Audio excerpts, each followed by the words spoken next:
Okay. Good morning, everyone. My name is Ying Zheng, the Director of Asian Initiatives at Western Michigan University's Haneke Institute for Global Education. I also serve as the Director of Timothy Light Center for Chinese Studies. Welcome to Tim Light Center's webinar series of Fall 2020. We have now officially stepped into the last quarter of 2020, but what a year we're having here. Today, we're honored to have our guest speaker, Dr. Avery Goldstein, to give a talk on one of the many puzzles we are facing, U.S.-China relations. And Dr. Yuankang Wang, Professor of Political Science from Western's College of Arts and Sciences, will serve as the moderator for today's webinar. Yuankang, please. Okay. Thank you, Ying. We are very pleased to have Professor Avery Goldstein today to speak to us on U.S.-China relations. As we all know that U.S.-China relations is going to be the most important issue that's going to shape the international politics of this century. And it's a cliche, but as with all cliche, there's always something true in it. And we know that the strategic rivalry between the United States and China are heating up. And so now today we are very pleased to have Professor Avery Goldstein to speak to us on this topic. Professor Goldstein is a well-known expert of China. He has dedicated his entire career to the study of China, and he is currently the David M. Knott Professor of Global Politics and International Relations in the Political Science Department at University of Pennsylvania. And he is also the inaugural director of the Center for the Study of Contemporary China. And he wears a lot of hats, so I'm not going to go through it. And he's also a very well-published author. He has 3 books, all by Stanford University Press. And the first book is about From Bandwagon to Balancing. It's about China's domestic politics. And the second book is about the nuclear revolution. And the third book is about China's grand strategy. And he also published a lot of articles on China. And the most recent article that I see is an article on China's grand strategy, which is published in a top journal in international security, and in which it argues that China currently has a grand strategy of rejuvenation. So without further ado, I'll hand it over to Professor Goldstein, please. Well, thanks, Yuankang, and thanks, Ying, also for the brief introduction and helping to organize this. And I'm glad to see that we have Timothy Light participating today and attending the talk. And so I want to thank the Center for hosting this. I'm going to talk about U.S.-China relations today. Of course, it's a hot topic. Of course, it's been a difficult year in U.S.-China relations. I think it's fair to say that, in fact, it's been a difficult couple of years, at least in U.S.-China relations. And 2020 was particularly troubled. It continues to be troubled. Some have argued that U.S.-China relations today are in their worst state since they have been since 1972, when President Nixon made his trip to China. There are people talking about the possibility that the U.S. and China are now in the early stages of a new Cold War. And I'm not going to engage with those topics directly, but what I want to do today instead is to try to figure out how we got here, how a relationship that seemed to be pretty solid for a number of years has more or less gone off the rails. In other words, to understand what's happened, to figure out where things stand now, and then I'll conclude by making some remarks about where I think we're headed in the future. I'm going to organize the talk in 3 steps or 3 parts. And the first part, I'm going to trace the shift from a U.S.-China relationship that was marked by various combinations of cooperation and competition. That really endured for almost 2 decades, from the early 90s until the end of the first decade of the 21st century. It was a period of, as I said, cooperation and competition. But beginning in about 2009 or 2010, the relationship began to drift in the direction of sharper rivalry. And I think there's a lot of people today who are saying it's gone beyond rivalry, and we're entering a period of adversarial antagonism between the U.S. and China. So I'm going to trace that evolution in the first part. The second part, I'm going to on that will go on for a bit, I'm going to talk about what I see as some of the underlying causes that have reshaped U.S.-China relations. And it's important to do that because my presentation today is not going to linger too much on the role of particular individuals like President Trump or President Xi in China, or particular events like the coronavirus, because I think there are more enduring causes that are reshaping this relationship. And of course, there's an important role played by individual leaders and by events that intervene, or what social scientists might call exogenous shocks, like the coronavirus pandemic, or as you'll see when I talk about it today, the 9/11 terrorist attacks. But that these underlying causes are in play even as those other accidental or other causes may affect the relationship. And then third, I'll conclude by considering some of the implications of these underlying causes and where the relationship is now as we look to the future. So let me begin the first part here, the tracing of the shift in U.S.-China relations. Let's remember the starting point in the early 1990s, when the Cold War ended. China and the United States no longer were partners in an entente that had been forged to oppose the Soviet Union. That was finished. And so beginning in the early 1990s and extending through the first decade of the 21st century, the United States and China reworked their relationship with an eye to enhancing cooperation in areas of common interest, especially in economic exchange. The two parties tried to isolate their areas of continued conflicts, especially disagreements about human rights and some unresolved sovereignty disputes in East Asia. You know, this is the period from in the 90s and the first decade of the 21st century of engagement. In the 1990s, during this period of engagement, President Clinton and China's leader, President Jiang Zemin, were interested in building a so-called constructive strategic partnership. And then in the 2000s, under President George W. Bush, this continued with basically a substantively similar approach, but the way American politics works is you don't want to use the labels that your predecessor used. And so President Bush's team called it a candid, cooperative, and constructive relationship. But this is the era of engagement. In retrospect, however, the fact that this went on for 2 decades, from the late 20th to the early 21st century, it's an artifact of an accident, which was the attacks that took place on September 11th, 2001 against the United States. Now, why do I say that? Because when President Bush ran for office in 2000, the intention when the administration was coming into office was that the Bush administration would fundamentally rework U.S.-China relations, not just change the labels that were applied to it, but that the idea of building a strategic partnership had been mistaken, the Bush team argued, and that the United States had to begin to view China as a strategic competitor or rival. And that was certainly true of incoming Secretary of Defense Rumsfeld, and National Security Advisor Condoleezza Rice argued forcefully for this position.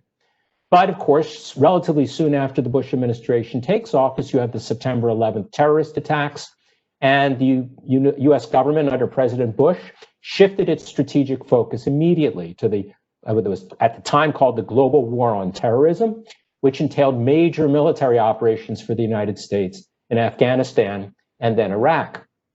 And so during the first decade of the 21st century, there were 3 reasons why the adjustment in the U.S.-China relationship that many expected in 2000 was delayed. First was that this global war on terrorism, whatever label you want to use, turned out to be a long-running operation. The wars were long and costly and burdensome for the United States. They expanded to include counterinsurgency operations as well as counter-terrorist activities across the Middle East and North Africa. That meant the United States simply could not redirect its strategic focus to the challenges that China might pose in the Asia-Pacific. Secondly, as the United States undertook these activities, China was a useful partner in dealing with these counterterrorism efforts, and it was willing to cooperate, and the U.S. wanted China's cooperation. And then third, towards the end of the Bush administration, you had the Great Recession in 2007 and 2008, and as the world was trying to avert some of the worst effects of that economic catastrophe, China again proved to be a useful partner working with the United States to address these economic problems. So these are the reasons why the adjustment was delayed, despite the expectation there would be a shift after President Clinton when he left office in 2001. But of course, by the end of the Bush administration, the beginning of the Obama administration, the recession began to ease. And the United States began to disengage from its operations in Iraq and to some extent Afghanistan. And so by the end of the decade, as the Obama administration is coming into office, the United States begins to reconsider its strategic interests around the world.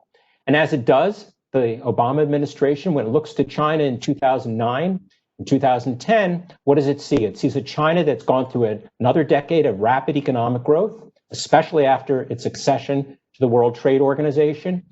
China's economic role put it on track clearly to become the world's second largest economy and trading nation in the near future. This is from the perspective of 2009.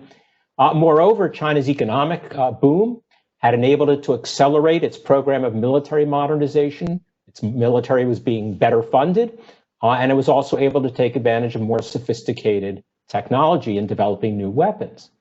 And it's not just that China, when the Obama administration comes in, has grown wealthier and more powerful.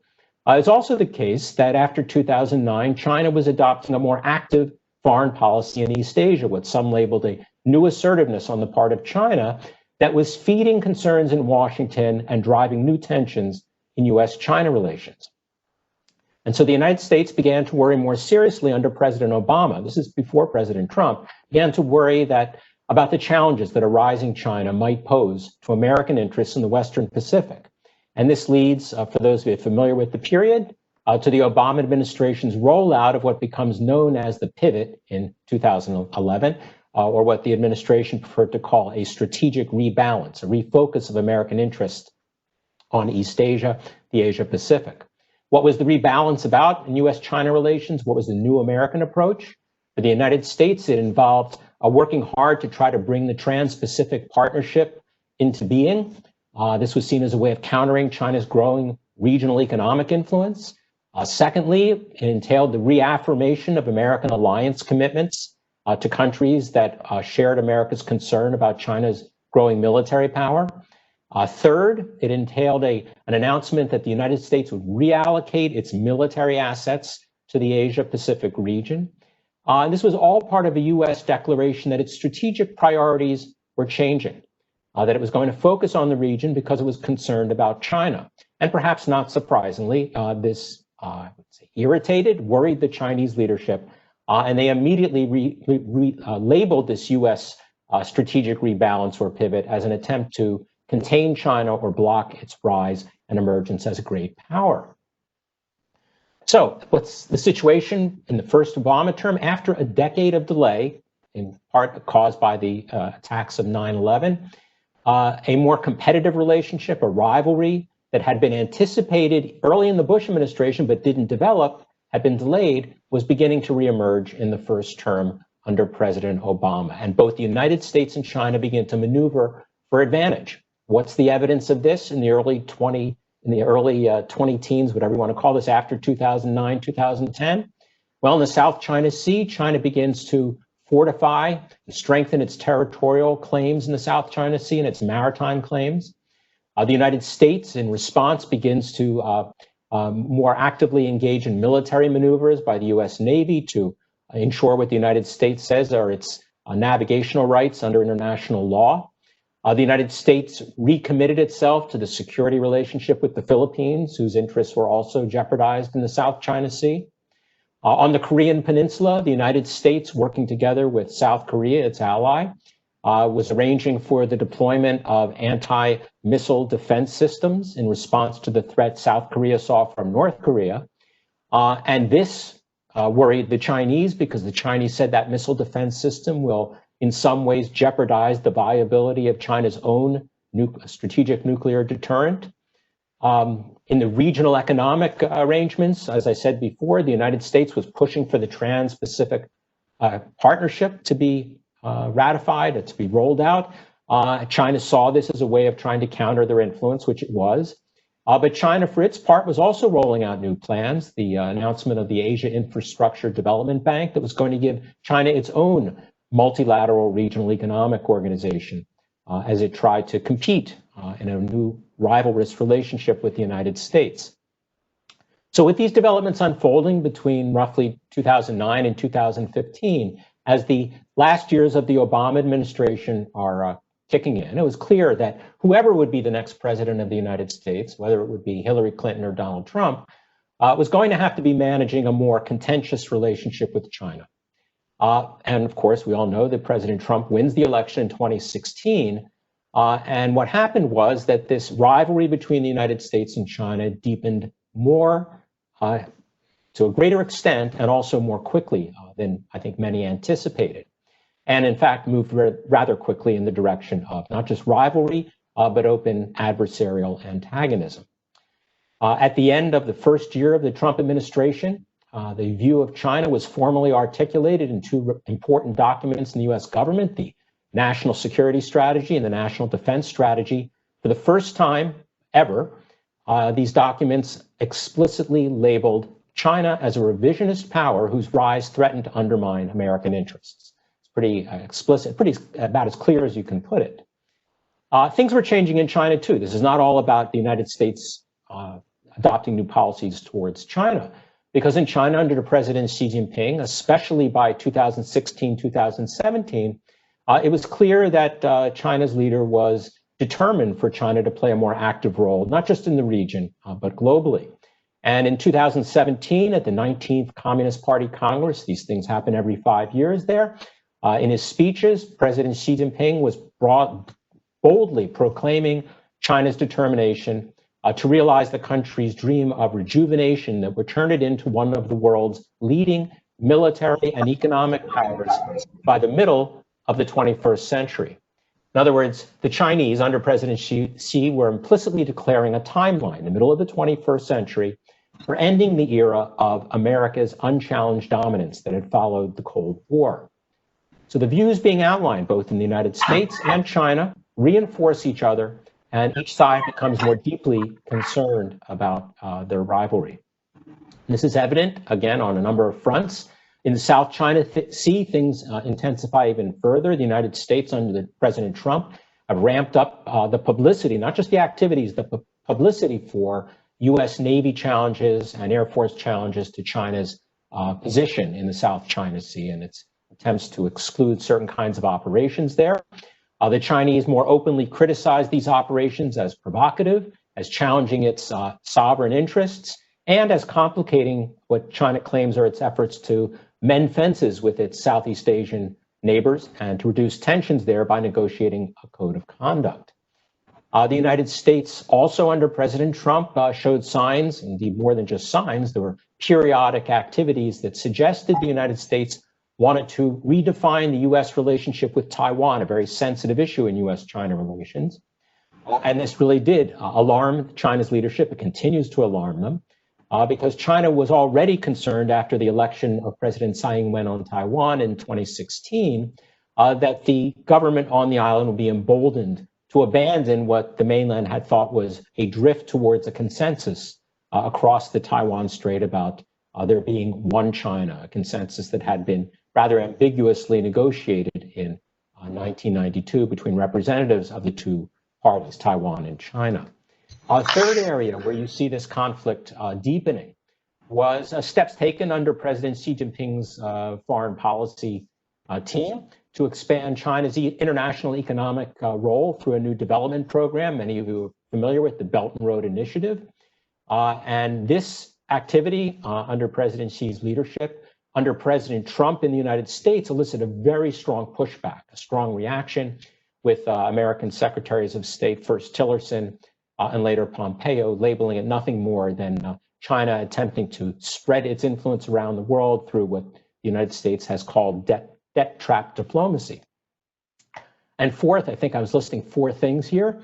Another area of friction that becomes rather serious after 2016, 2017, during the Trump administration, was the realization that the world was edging towards a potentially revolutionary new kind of communications infrastructure, 5G technologies, and the anticipation, or you can say the recognition, that China looked poised to play a major role in its rollout and deployment around the world, alarmed the Trump administration and led to a fierce American response, not only excluding the Chinese vendors of those technologies, most famously Huawei, from playing a role in America's communications infrastructure, but also the United States leaning on its allies and partners to convince them to exclude China's companies from participating in the development of 5G technologies around the world because of security concerns.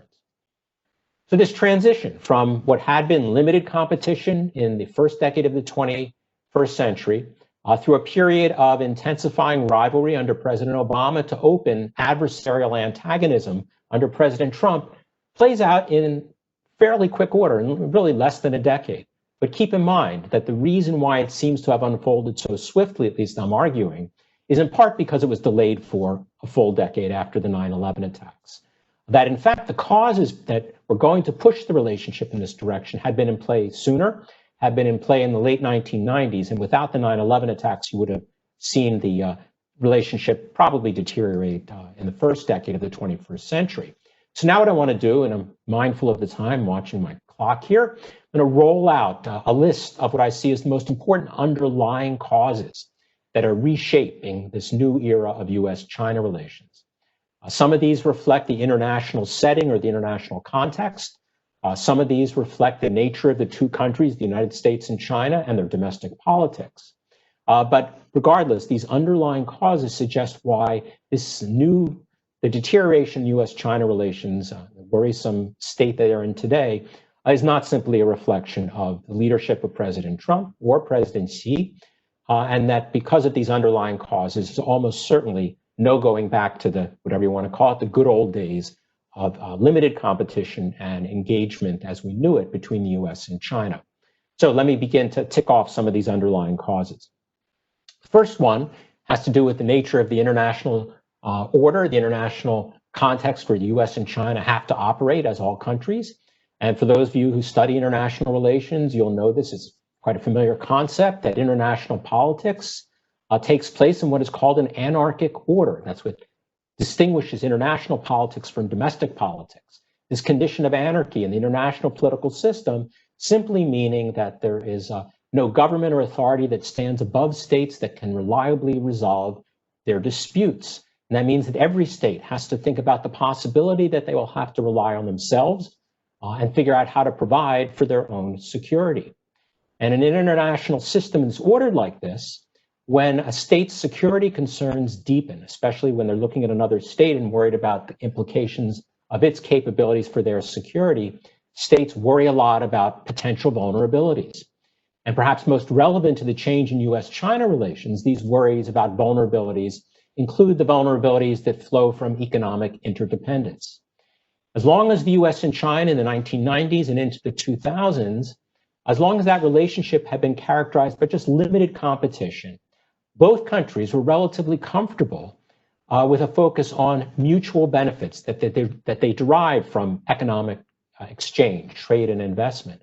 As the Chinese side would often put it, these benefits could result in so-called win-win outcomes. But as rivalry kicks in at the end of the first decade of the 21st century, as rivalry takes root, attention shifts from thinking about the consequences of these exchanges as win-win outcomes to the question, who wins more?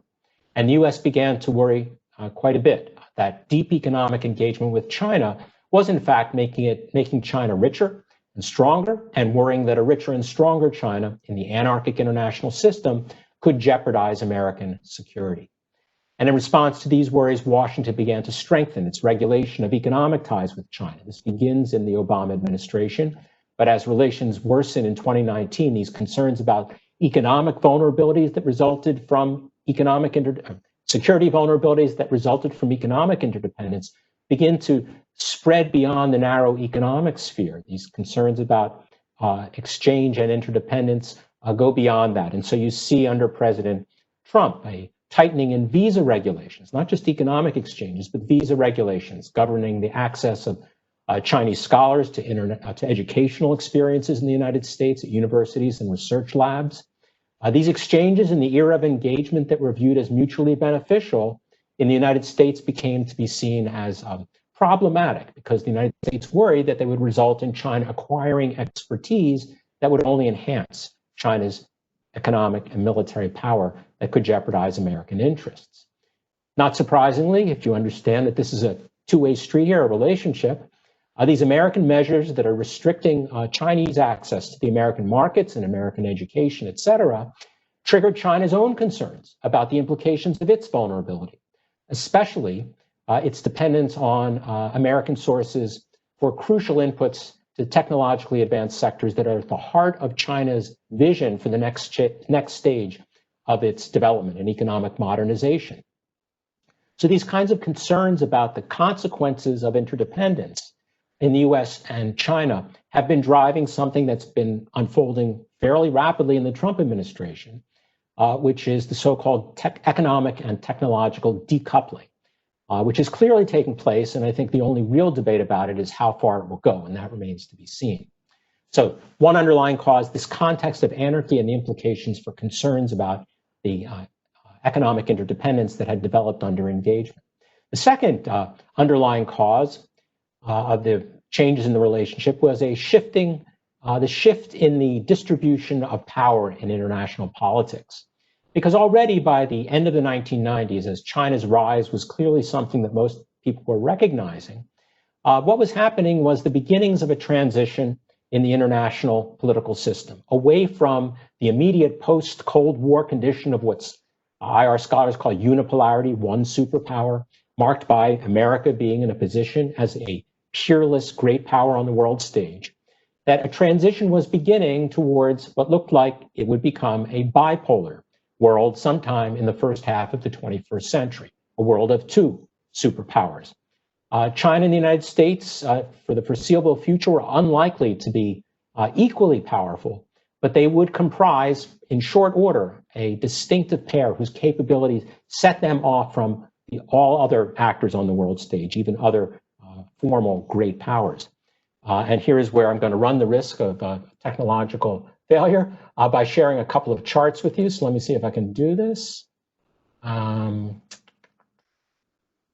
think this ought to work. Let's see what we got here. Okay.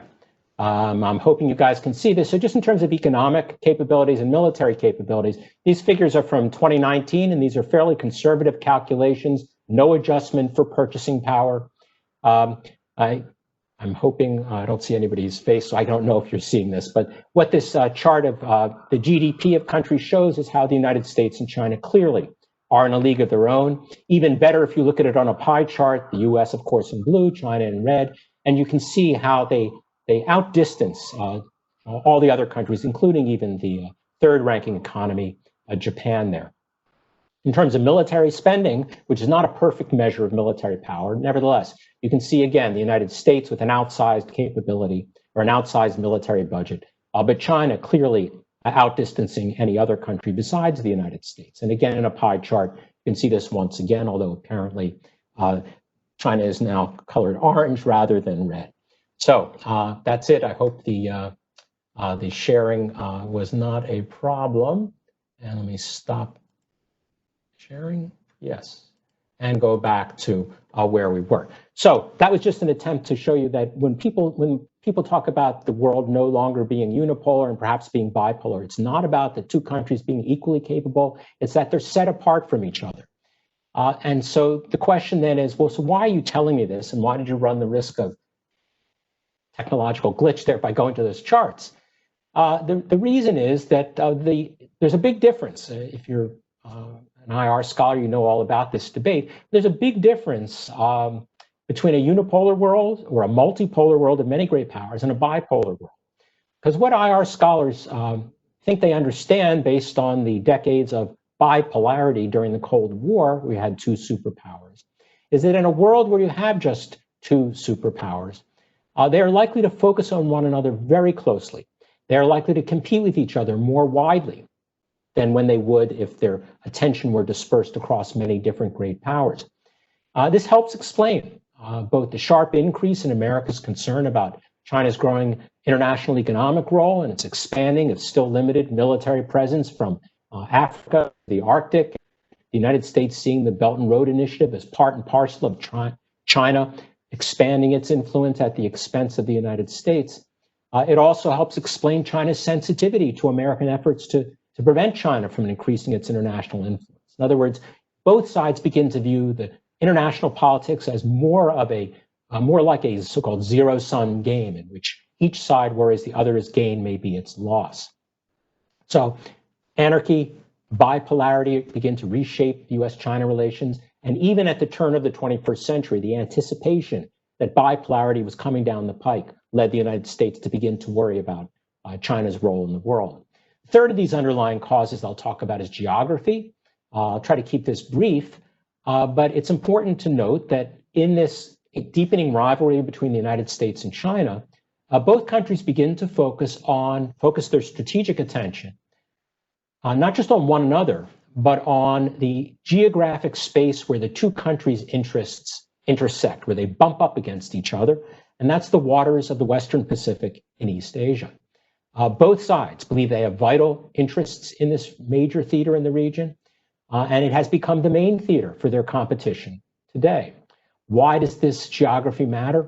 Because it is fundamentally a different sort of geography. And this is one respect, in fact, where some people, and I'm one of them, think that this suggests the US-China strategic rivalry could be more dangerous than the US-Soviet rivalry during the Cold War in Europe. Because during the Cold War in Europe, that was a continental geographic theater. It was a pretty clear dividing line between the two sides. Each side understood that it was too dangerous to interfere across that dividing line down the inter-German border between East and West Germany. In the Western Pacific, the dividing line's really not clear at all. Where are the lines that divide the vital interests of each side, where if you challenge the other side, you're running the risk of a confrontation that could even result in a catastrophic war?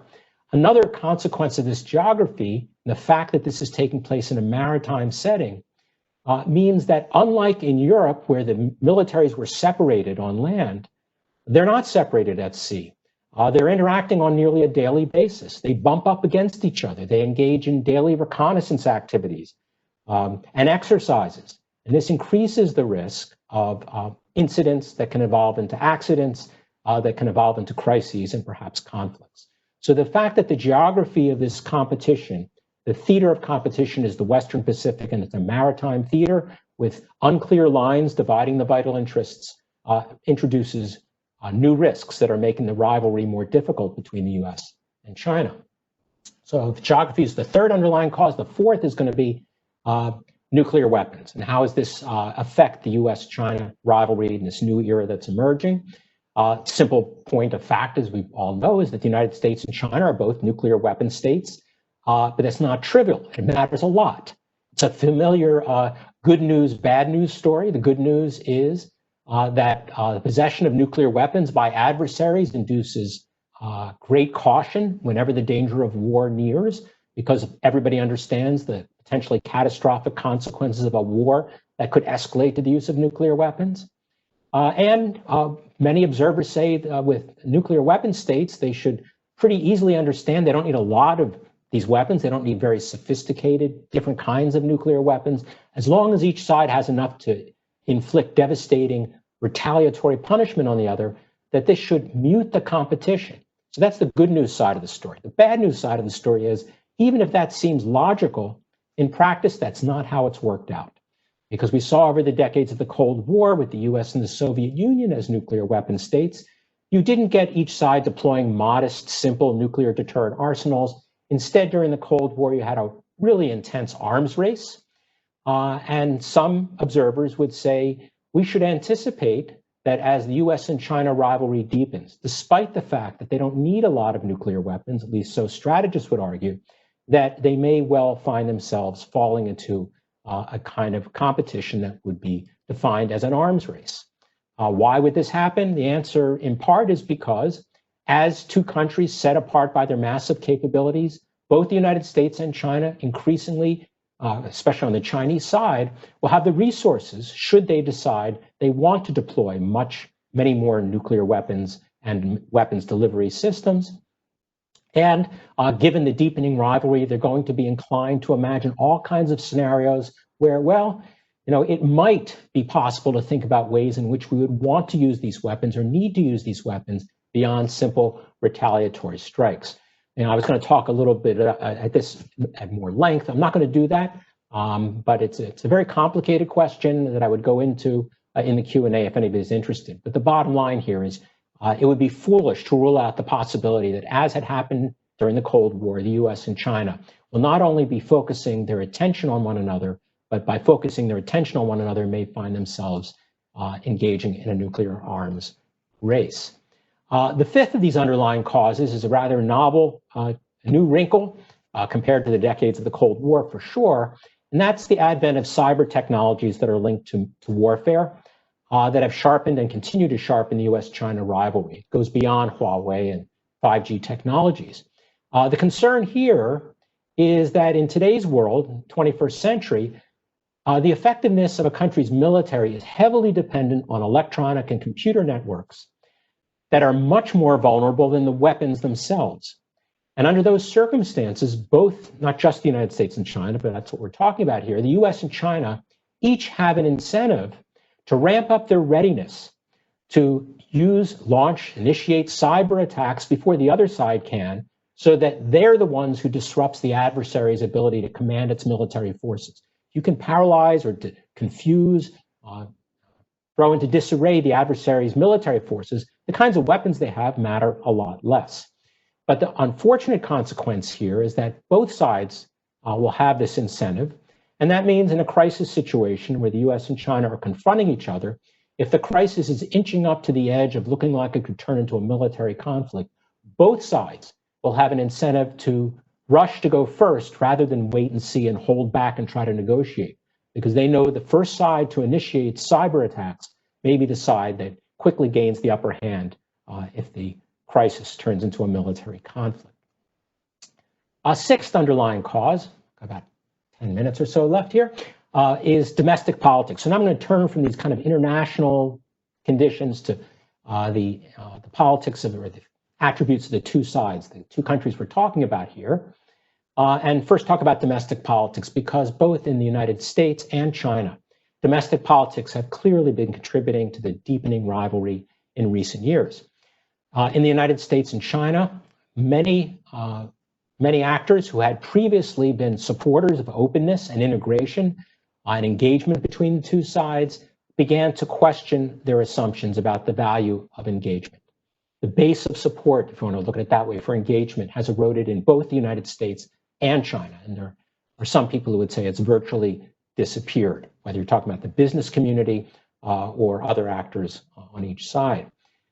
Instead, what you have in both countries is the domestic political pressure is encouraging their political leadership to get tougher with the other side.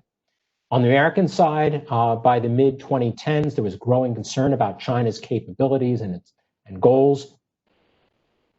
And there was pressure in the United States on incumbents, starting during the second half of the second term under President Obama, for political incumbents who are running for office, especially at the national level, to defend their approach to engaging with China. Engagement that was seeming to foster a stronger and wealthier China that was posing threats to American prosperity and security. So the competitive pressures of electoral politics in the United States were encouraging leaders to be able to position themselves as tough on China. That's not all that unusual, because in fact, even in the 1990s and or first decade of the 21st century, people running for office in the United States often staked out a tough on China position. But up until the 2010s, and certainly under President Trump, usually once those leaders, like President Clinton in the 1990s, once they became president, once they came into office, they tended to moderate their position and become supporters of engagement again. In other words, they abandoned their hawkish position. But that's not what has happened since President Trump came to office. President Trump's administration stuck with the very hawkish position that he campaigned on in 2016.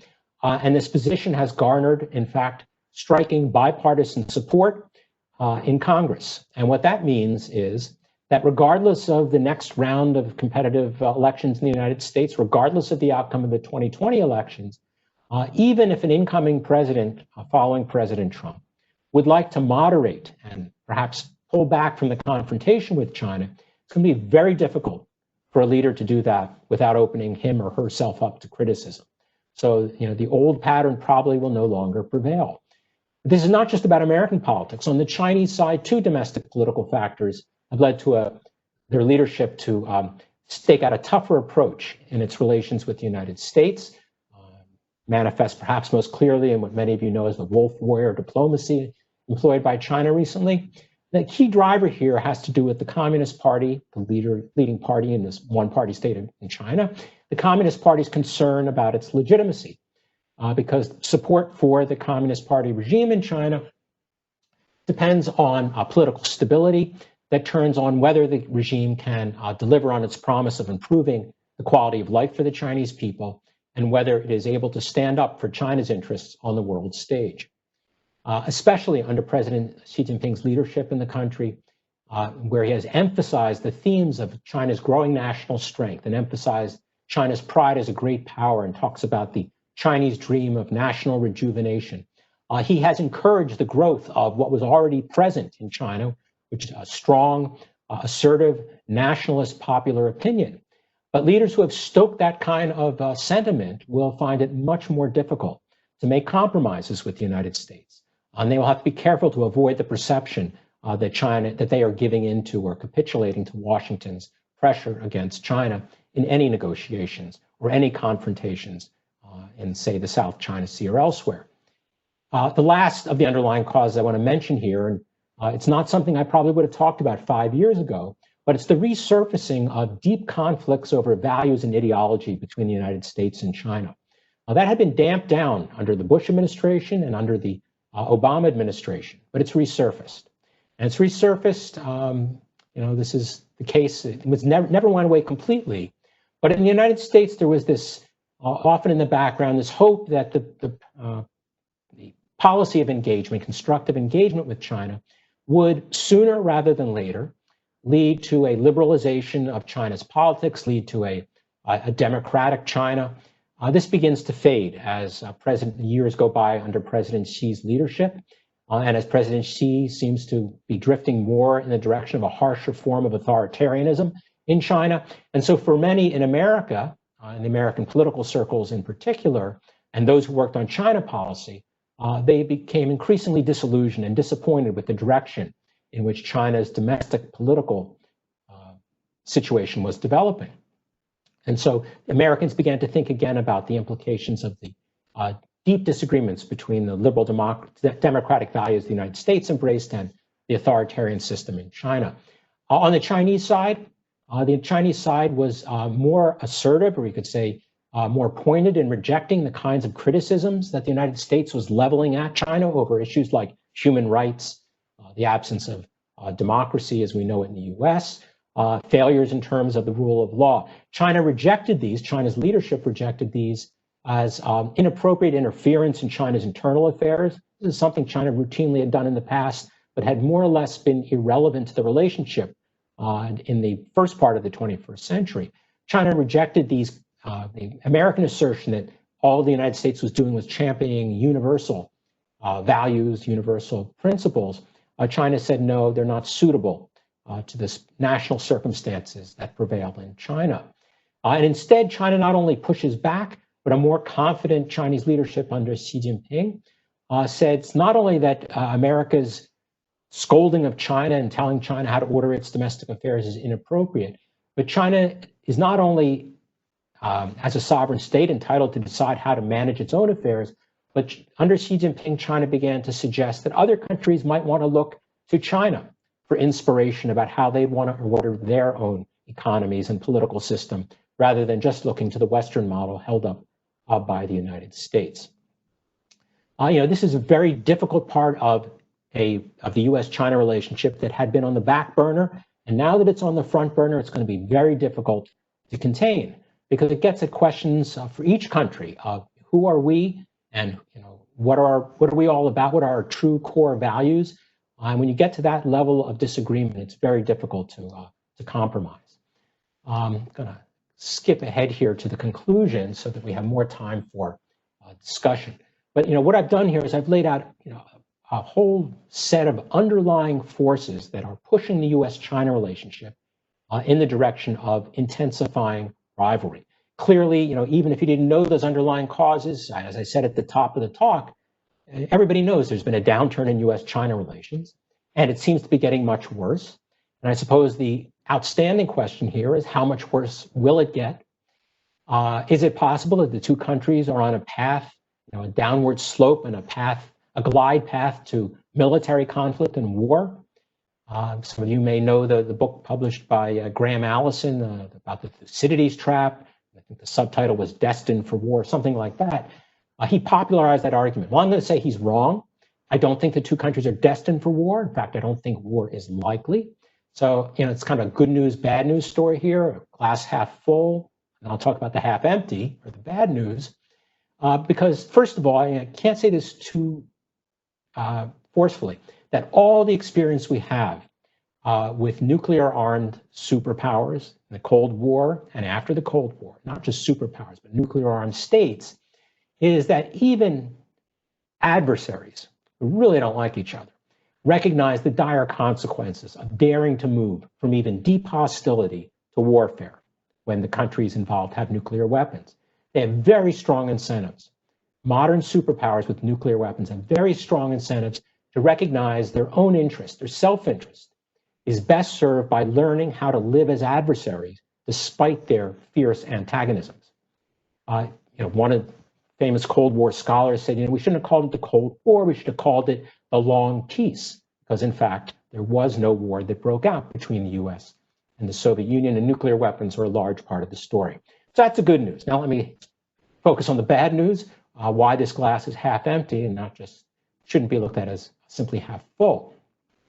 Because it's hard to be optimistic about the chances for a reversal of these recent trends. We may not be headed to war, but I don't think we're headed, the possibility of an improvement in US-China relations is pretty bleak, limited.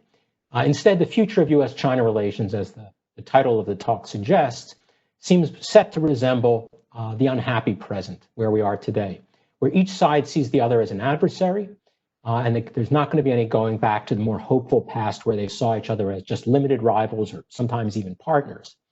And if I'm right, we're at the dawn of a new era in US-China relations, one of adversarial antagonism. And I think we should expect three things about this new era. I'll wrap up with this. First, the new era is going to last for a while. It's going to be protracted. And that's because there's little prospect for things changing. The factors that I talked about, those underlying causes, they're not going to change. And what drove these countries to look at each other as adversaries seems unlikely to change for the foreseeable future. So this is not just a temporary situation. The second thing, first is that it's protracted. The second is what I said about the glass being half full, that we should expect it to be a peaceful era. In other words, not a pleasant era, but there won't be war. It's unlikely there'll be war, never say never. But the consequences of war between nuclear weapon states means it's rather unlikely that they would engage in military conflicts that could escalate beyond minor confrontations and skirmishes. The third thing to say about this new era, which is perhaps most unfortunate, is another P word, peaceful, protracted, but also pitiable, because the United States and China and other countries around the world are going to find themselves in a worse world. The world is going to be worse off than it could be if the United States and China could learn to live and to coexist as competing rivals rather than facing off as adversaries. Global security, global prosperity are not going to be what they could be if the US-China relationship were on a sounder footing. So while I'm not saying that the US and China are destined to enter a new era that would be comparable to the Cold War of the 20th century, on the course where the United States and China now find themselves, on this present course, the United States and China seem headed in the 21st century for a relationship that's going to share many unfortunate similarities with the decades-long era of US-Soviet antagonism, and may even carry some of its own distinctive dangers for global peace and prosperity that will make it more unfortunate, more dangerous, and more difficult than the decades of the Cold War. So I'll stop there, and I look forward to taking questions.